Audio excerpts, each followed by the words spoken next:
খেয়েছে কান্দে রয়েছ না তুমি? সাপের মাথা বানাম এরম গালে কেউ করে স্বভাব স্বভাব।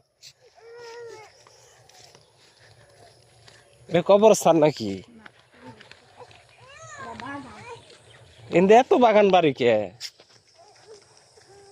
হ্যাঁ, মেলা মানুষের জায়গা কিনা রাখছে, এদিক দিয়ে তো জায়গা কিনা রাখলে কামে লাগবো।